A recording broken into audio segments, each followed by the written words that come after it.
हिंदी कविता शिक्षण में बहुत बहुत स्वागत बेटा।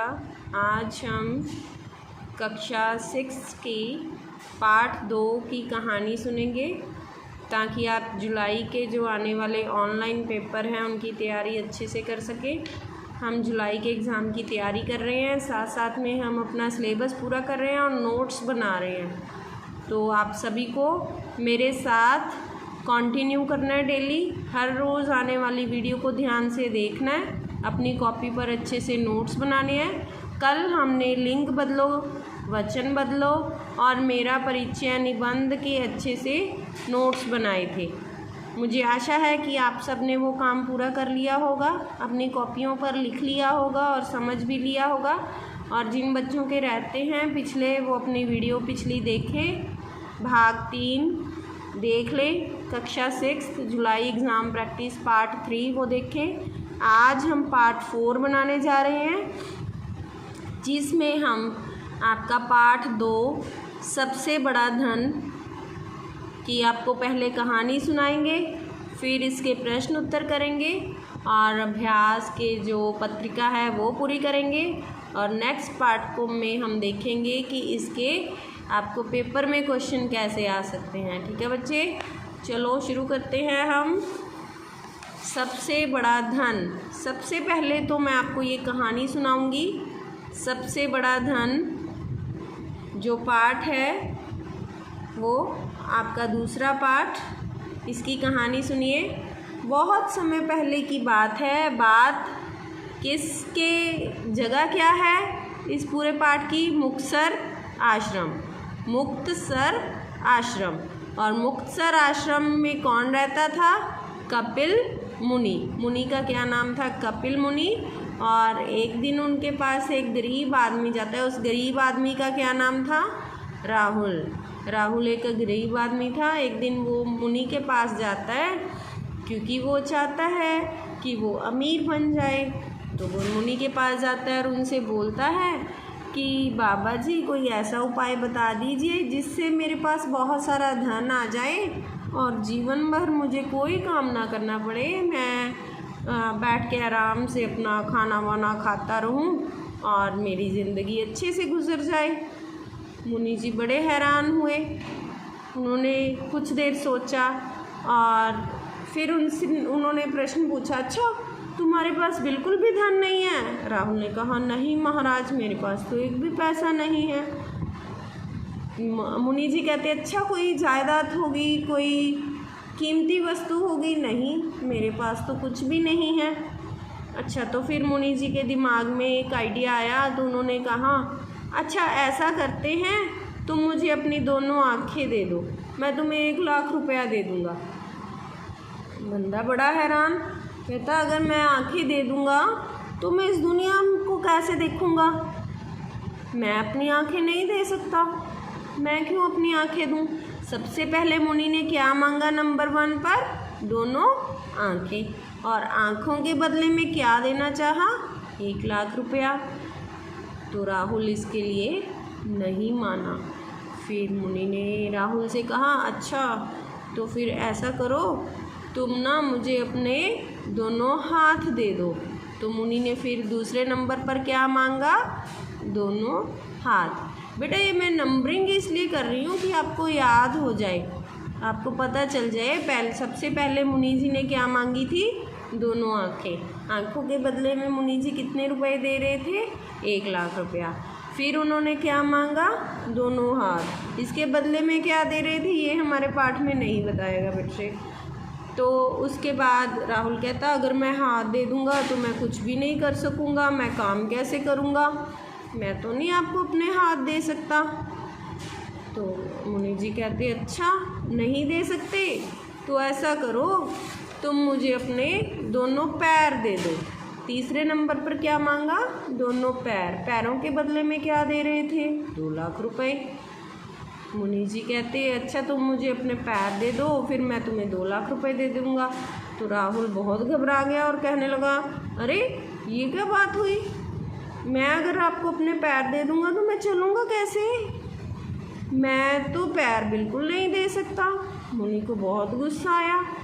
कहते अगर आपको धन चाहिए तो आपको भी तो कुछ देना पड़ेगा, बिना कुछ दिए मैं आपको धन कैसे दे सकता हूँ। मुनि को गुस्सा आया तो मुनि ने फिर बोला, अच्छा चौथे नंबर पर उन्होंने क्या मांगा, अपना मुख दे दो।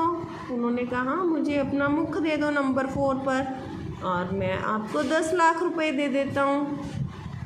10 लाख दिए, मुख के बदले में मुनि जी कितने रुपए दे रहे थे, 10 लाख।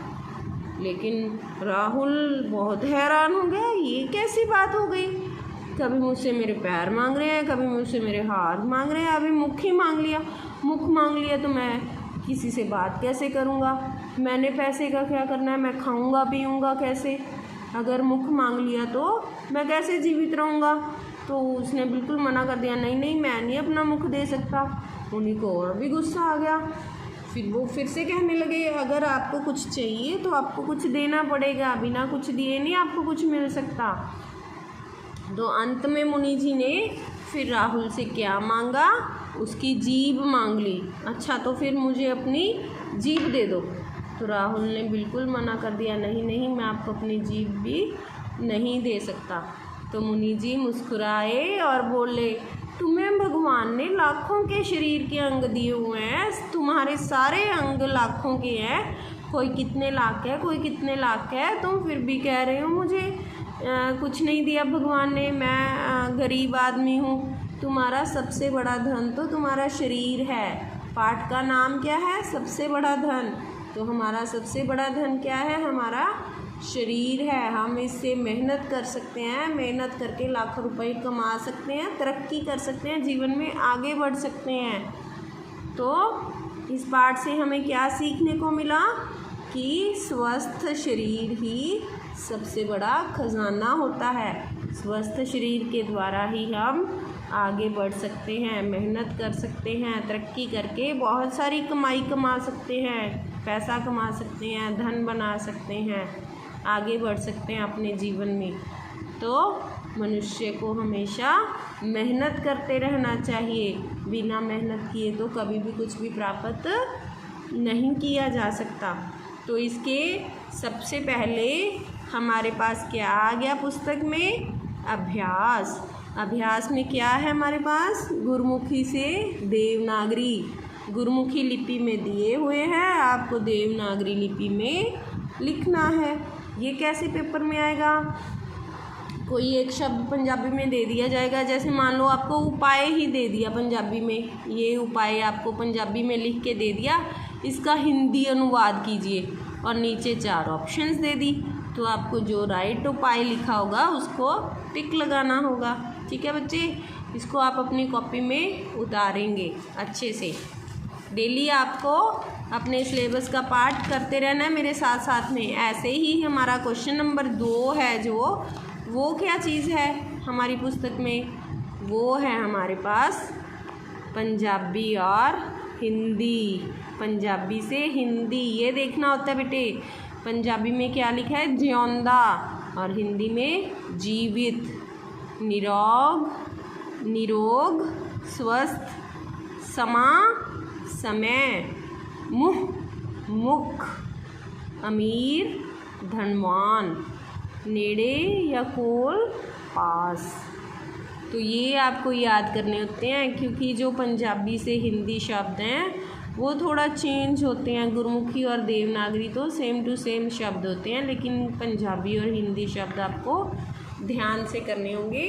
इसके लिए अब हम प्रश्न उत्तर शीर्ष के करने शुरू करते हैं। चलो, इसका पहला जो हमारे पास प्रश्न है, कपिल मुनि के आश्रम का क्या नाम था। इसे आप अपनी कॉपीज़ में नोट करेंगे, लिखेंगे मेरे साथ। पहला हमारा प्रश्न है, कपिल मुनि के आश्रम का क्या नाम था।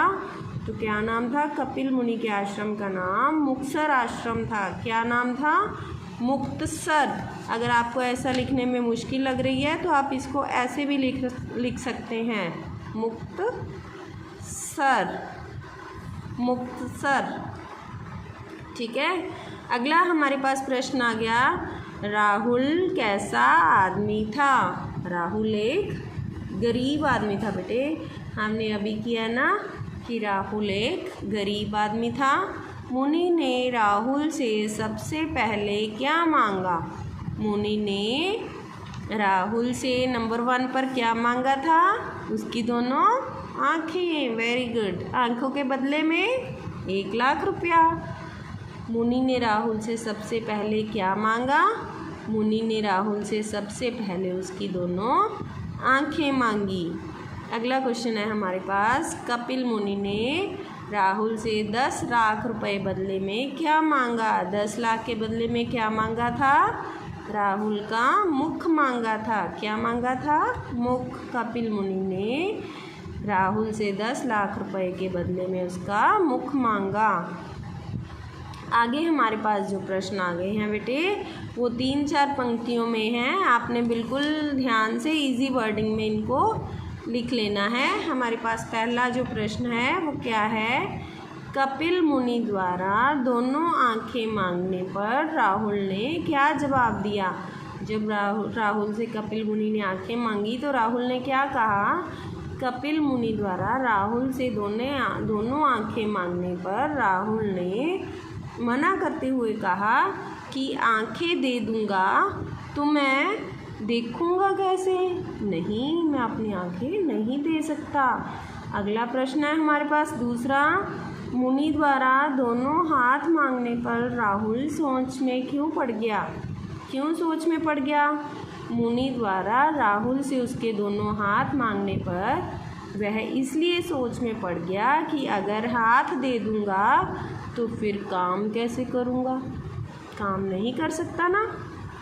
जब मुनि ने राहुल से उसके दोनों पैर मांगे तो राहुल क्यों घबरा गया? जब मुनि ने राहुल से उसके 2 लाख रुपए देने की बात करते हुए उसके दोनों पैर मांग लिए, तीसरे नंबर पर मांगे थे ना पैर, 2 लाख रुपए दे दूँगा, आप मुझे अपने पैर दे दो, तो वह सोचकर घबरा गया कि पैर को दे देने से तो वह चल भी नहीं सकेगा, तो वह अपने पैर कैसे दे दे? वह अपने पैर नहीं दे सकता।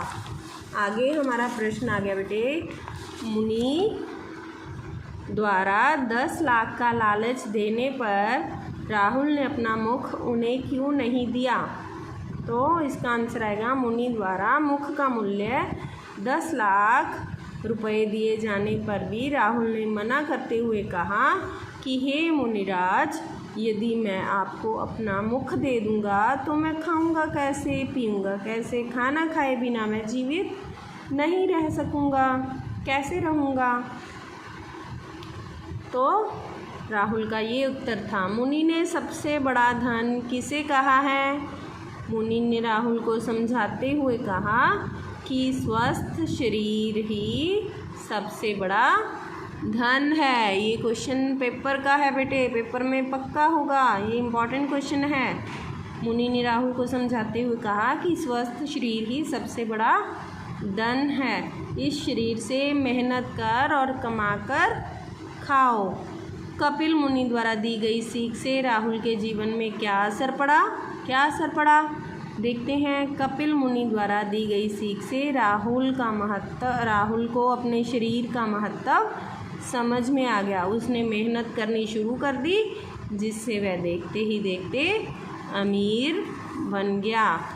बेटे इसके बाद व्याकरण आ जाएगी।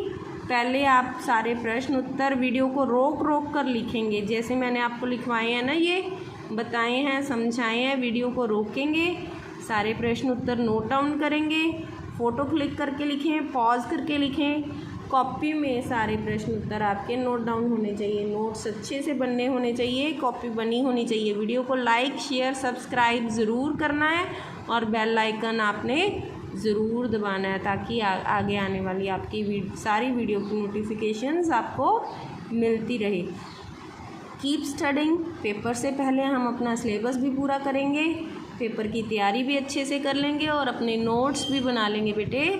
सो keep studying, like share and subscribe, press the bell icon. धन्यवाद।